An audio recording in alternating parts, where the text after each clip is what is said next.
तो हेलो दोस्तों, हमारे चैनल में आप सभी का स्वागत है। देखिए, बहुत दिन के बाद हमारी दीदी जी आ गई हैं। तो आप लोग सोचते होंगे कहाँ गुम हो गई हैं। गुम नहीं हुई थी ये, ना इनको हमने छोड़ा है।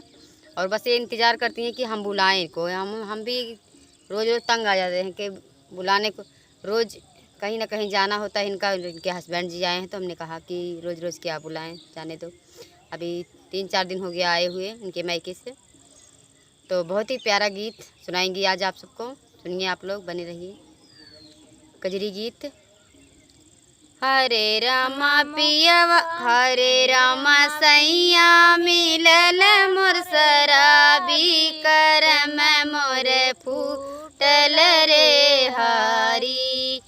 हरे रामा सैया मिलल मोर शराबी करम मोर फूटल रे हरी। हरे रामा सोने की थाली में जेवन बनाए रामा।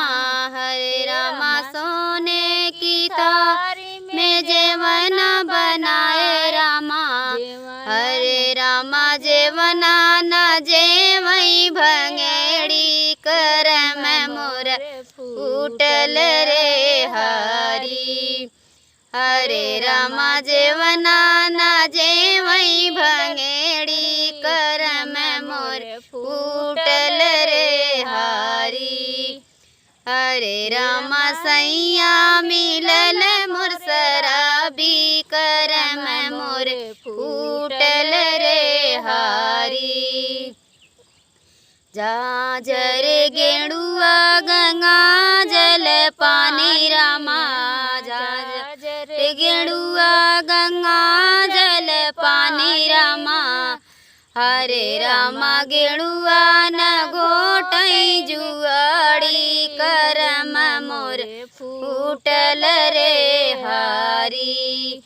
हरे रामा गेड़ुआ न घोटई जुआड़ी करम मोर फूटल रे हरी। हरे रामा सैया मिलल मोर शराबी करम मोर फूटल रे हरी। लौंगा इलाची के बीरा जोराए रामा। लौंगा इलाची की बीरा जोराए रामा।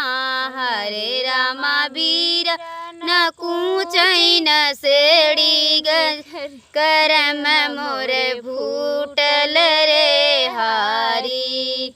हरे रामा बीरा न कूचई न सेड़ी करम मोर फूटल रे हरी। हरे रामा सैया मिलल मोर शराबी करम मोरे फूटल रे हरी। फूल में चुनी चुनी से जा लगाए रामा।